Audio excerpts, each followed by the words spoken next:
Study IQ IAS, आपका selection हमारा mission. All eyes on Pulwama. देखिए दोस्तों, किसी भी पल खबर आ सकती है रिटेलिएशन की। आज कल परसों 10 दिन बाद डेफिनेटली भारत रिटेलिएट करने वाला है, क्योंकि कल जिस प्रकार की घटना हुई है पूरा देश शॉक में है और हर कोई ये सवाल पूछ रहा है कि भारत का क्या रिटेलिएशन होगा, किस तरह से हम रिटेलिएट करेंगे। क्योंकि आपको समझना है कि कल ये जो घटना हुई ना, ये कोई आम घटना नहीं थी।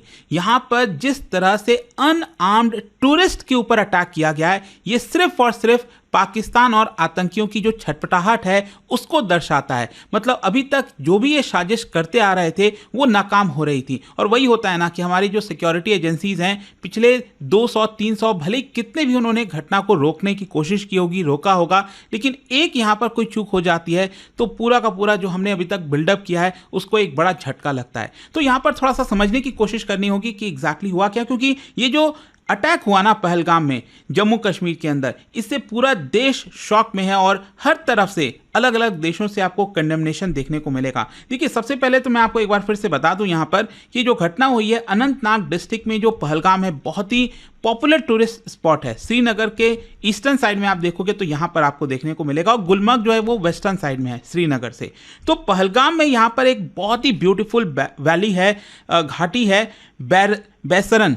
वहाँ पर इसको मिनी स्विट्जरलैंड के तौर पर भी देखा जाता है। बहुत सारे जो टूरिस्ट हैं वहाँ पर जाते हैं और जानबूझकर उसी पर्टिकुलर स्पॉट को चुनने की कोशिश की गई ताकि भारत के अलग अलग हिस्से से जो टूरिस्ट आए होंगे वहाँ पर उनके ऊपर अटैक किया जाए। और देखिए, अभी तक जब मैं वीडियो बना रहा था तो कम से कम 28 टूरिस्ट मारे गए हैं, ऐसी खबरें आ रही हैं, और बहुत से अभी भी इंजर्ड हैं, कुछ क्रिटिकली इंजर्ड हैं। आशा करते हैं कि जल्द से जल्द वो ठीक हो जाएं। ये जो अटैकर्स हैं उन्होंने स्पेसिफिकली, जैसा मैंने आपको बताया, टूरिस्ट ग्रुप्स के ऊपर अटैक किया, और जिस तरह से कुछ वीडियो सामने आ रहे थे ना, दिल दहला देने वाले थे। स्पेसिफिकली हिंदूज को एक प्रकार से टारगेट करने की कोशिश की जा रही थी, और कुछ वीडियो सामने आ रहे थे। जो पत्नी है उसने बोला कि आपने इनको मार दिया, मुझे भी मार दो। तो पत्नी का जो टेररिस्ट है उसका कहना था कि नहीं, मैं तुम्हें नहीं मारूंगा, तुम जाकर PM मोदी को बताओ। इस तरह के अलग अलग यहाँ पर जो कहानियां हैं, व्याख्या है, मतलब इतना ज़्यादा पीड़ा हो रही थी चीज़ों को देखकर सुनकर, शायद ही कोई इस तरह की चीज़ें इमेजिन किया होगा।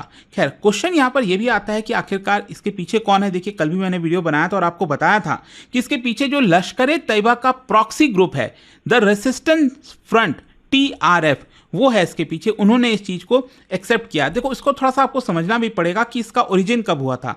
आपको याद होगा आर्टिकल 370 एब्रोगेट किया गया था भारत सरकार के द्वारा 5 अगस्त 2019 में। उसके जस्ट बाद ही अक्टूबर 2019 में इसका फॉर्मेशन होता है। और देखिए, इसके पीछे का मोटिव क्या था, क्योंकि आपको पता ही होगा काफी समय से पाकिस्तान कोशिश कर रहा था कि वो ग्रे लिस्ट से बाहर हो जाए, और इसके लिए वो दिखाना चाहता था कि देखिए, जो लश्कर-ए-तैयबा वगैरह है, जिस तरह से ये पहले अटैक किया करते थे अब वो नहीं करते हैं, ऐसा कुछ भी नहीं हो रहा, पाकिस्तान ने क्रैकडाउन किया है। तो एक प्रकार से जो शैडो आउटफिट है वो क्रिएट करने की कोशिश की गई थी। मतलब ये जो रेसिस्टेंट फ्रंट है ना, वो एक्चुअली लश्कर-ए-तैयबा ही है, लेकिन जानबूझकर एक दूसरा फॉर्मेशन क्रिएट करने की कोशिश की गई ताकि यहां पर पाकिस्तान पर ब्लेम ना किया जा सके। क्योंकि ऑलरेडी अगर आप देखोगे, लश्कर-ए-तैयबा बैंड ऑर्गेनाइजेशन है, अलग अलग देशों ने, UN ने, US ने, यूरोपियन यूनियन ने, भारत ने तो किया ही है।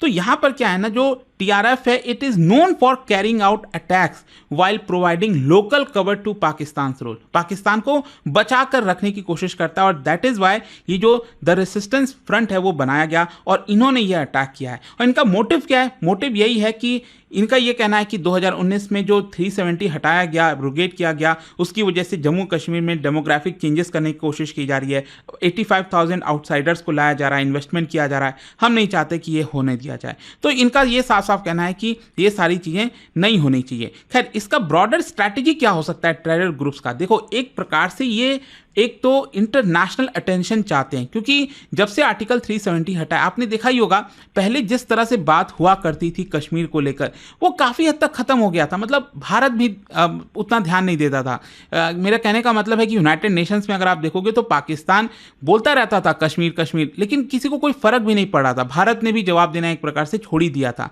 तो यहाँ पर ये फ्रस्ट्रेशन दिखा रहा है पाकिस्तान का, आतंकी ग्रुपों का, कि किस तरह से वो कश्मीर का जो मुद्दा है वो हाईलाइट करना चाहते हैं, रीइग्नाइट करना चाहते हैं इंटरनेशनल लेवल पर। साथ ही साथ भारत की जो डिप्लोमेटिक नैरेटिव थी अभी तक कि देखिए हमने कश्मीर को स्टेबल रखा हुआ है, आर्टिकल 370 हटने से एक तरह से शांति आई है, उसको कहीं ना कहीं डिसरप्ट करने की कोशिश की जा रही है इन टेरर ग्रुप्स के द्वारा। और एक प्रकार से जो इन्वेस्टमेंट और टूरिज्म बढ़ रहा था कश्मीर में उसको रोकने की कोशिश है। तो ये ब्रॉडर स्ट्रैटेजी है टेरर ग्रुप्स की, वो आपको समझना है। खैर इमीडिएट बेसिस पर सरकार का क्या रेस्पॉन्स है, देखो इमीडिएटली मैं आपको बता दूं, पीएम मोदी अभी सऊदी अरब के दौरे पर गए हुए थे। उनका दौरा एक्चुअली आज पूरा खत्म होना था, लेकिन पहले ही उन्होंने अपना दौरा कंप्लीट करके, क्योंकि एक बहुत बड़ी घटना हुई है और रात को ही वो सऊदी अरब से रवाना होकर भारत लौट रहे हैं। और इन्होंने साफ साफ पीएम मोदी ने कल ही शाम को कह दिया था, those behind this heinous act will be brought to justice, they will not be spared. तो वही मैं आपसे कह रहा हूं, कुछ ही पलों का इंतजार करिए, कभी भी कुछ भी खबर आ सकती है। और आज एक कैबिनेट कमेटी ऑन जो सिक्योरिटी होता है उसकी भी मीटिंग होने वाली है। अमित शाह ऑलरेडी यहां पर श्रीनगर पहुंच चुके थे कल ही, और उन्होंने डायरेक्ट कमांड ले लिया था पूरे सिचुएशन का। और सिक्योरिटी वगैरह साउथ कश्मीर में अलग अलग हिस्सों में भी टाइट कर दी गई है। जहां तक हमारे देश में ऑपोजिशन का सवाल है, तो देखो ऑपोजिशन पार्टीज ने एक तो ये कहा है कि हमें पार्लियामेंट्री डिबेट चाहिए, जो भी सिचुएशन इस समय कश्मीर के में बनी हुई है। और साथ ही साथ अभी आप देखोगे तो ऑपोजिशन पार्टीज डायरेक्टली सरकार को भी ब्लेम कर रही हैं कि आप एक तरह से बताते हो कि टूरिज्म आ रहा है कश्मीर के अंदर, शांति है, लेकिन दूसरी तरफ यहां पर हमें दिख रहा है कि किस तरह से अटैक किए जा रहे हैं। इनफैक्ट आप देखोगे तो राहुल गांधी जी का भी ट्वीट आया, उन्होंने यहां पर कंडेम किया है जो भी कुछ हुआ, लेकिन साथ ही साथ कहा सरकार जम्मू कश्मीर में हालात सामान्य होने के खोखले दावे के बजाय अब जवाबदेही लेते हुए ठोस कदम उठाए ताकि आगे ऐसी बर्बर घटनाएं ना होने पाए और निर्दोष भारतीय यूं अपनी जान ना गंवाएं, ऐसा राहुल गांधी जी का कहना है। खैर यहां पर इंटरनेशनल रिएक्शन आया है, बिल्कुल आया। मैं आपको बता दूं, सबसे पहले तो वाइस प्रेसिडेंट अमेरिका के जेडी वेंस, वो अभी भारत के दौरे पर आए हुए हैं और आपको पता ही है यहां पर काफ़ी ज़्यादा उन्होंने मुलाकात की, पूरे भारत के दौरा भी किया। और उन्होंने देखिए यहां पर कहा कि Usha and I extend our condolences to the victims of devastating terror attack in Pahalgam, और कहा कि पिछले कुछ दिनों में हमें जिस तरह की ब्यूटी देखने को मिली है देश के अंदर, लोगों की ब्यूटी देखने को मिली है, वी आर काफ़ी ओवरवेल्म्ड। एंड साथ ही साथ उन्होंने कहा our thoughts and prayers are with them as they mourn this horrific attack.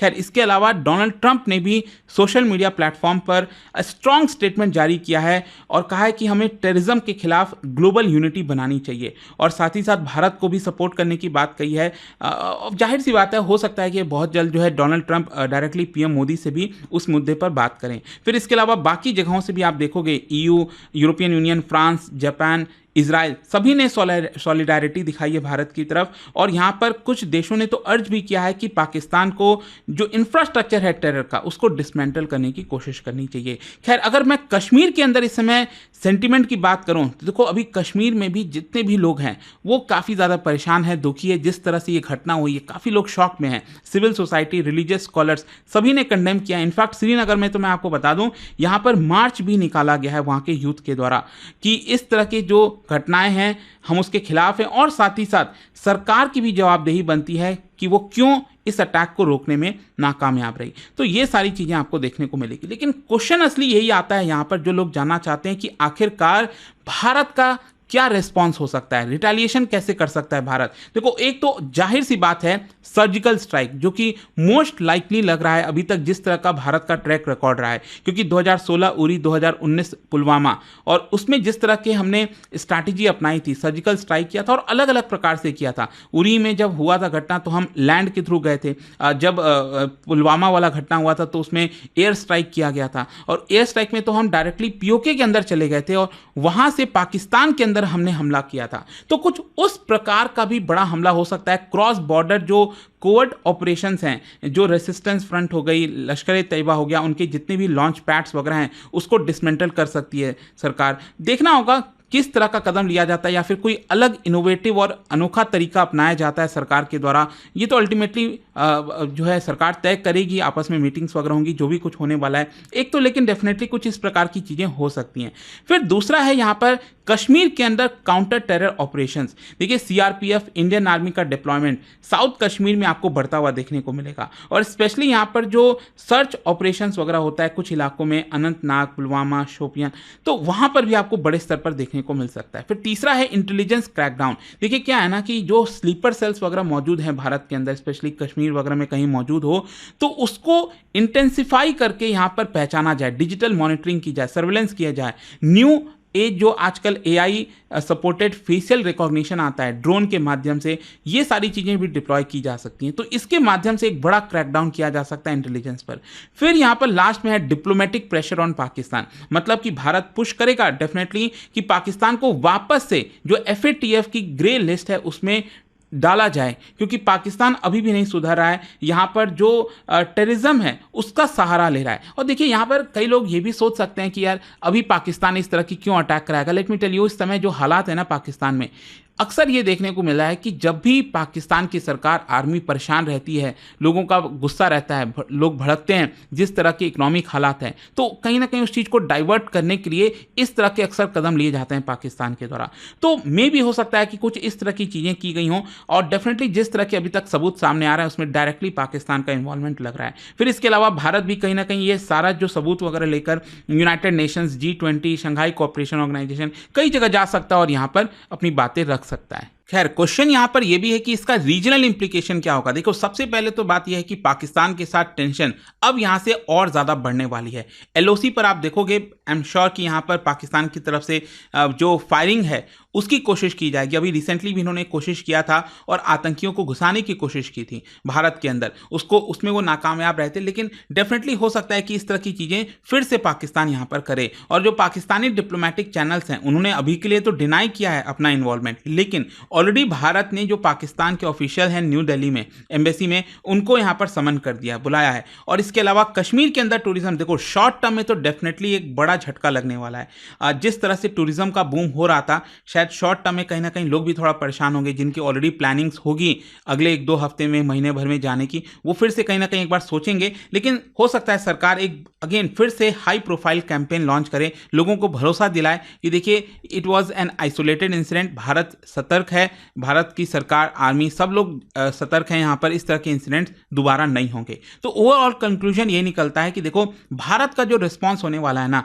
Response तो होगा लेकिन मिक्स वाला रेस्पॉन्स हो सकता है। मिलिट्री, इंटेलिजेंस, डिप्लोमेटिक एक्शन, कई तरह से हम एक्शन लेंगे। और यहाँ पर जो TRF और उनके जो हैंडलर्स हैं पाकिस्तान में, उनके ऊपर पूरी स्क्रूटनी होगी और बहुत जल्द हो सकता है कि कोई अननोन गनमैन जो है किसी पर अटैक कर दे। कुछ इस तरह की भी खबरें आ सकती हैं। ये जो अटैक है दोस्तों, इट्स अ टर्निंग पॉइंट, आपको समझना है नेचर ऑफ जो टेररिज्म है कश्मीर के अंदर। क्योंकि जैसा मैं आपको बता रहा था कि अभी तक ये नाकामयाब रहे थे, जो पहले जिस तरह से अटैक्स किए जाते थे वो अब नहीं कर पा रहे थे। अब भारत सरकार भी चौकन्ना थी, आर्मी भी चौकन्ना थी, पूरे इंतजाम हमने कर रखे थे।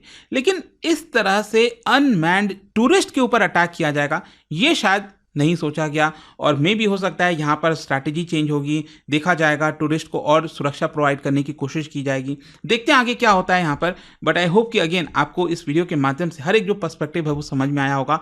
और देखिए, जाने से पहले मैं आप सबके लिए एक क्वेश्चन है। क्वेश्चन ये है कि काउंटर टेररिज्म स्ट्रैटेजीज कश्मीर के अंदर, उसके कॉन्टेक्स्ट में आपको बताना है कि इंडियन आर्मी के द्वारा एक इनिशिएटिव लॉन्च किया गया था, हार्ट्स एंड माइंड, WHAM, ठीक है। इसमें कई सारे कंपोनेंट थे, आपको बताना है इन चारों में से वो कौन सा कंपोनेंट नहीं है, ये आपको बताना है। और इसका जो राइट आंसर आप सब जानते हैं, मेरे इंस्टाग्राम पर तो मिलेगा ही, वहां पर अगर आप नहीं हो कोई बात नहीं, टेलीग्राम से ले सकते हैं इसका सही उत्तर। स्टडी IQ IAS, आपका सिलेक्शन हमारा मिशन।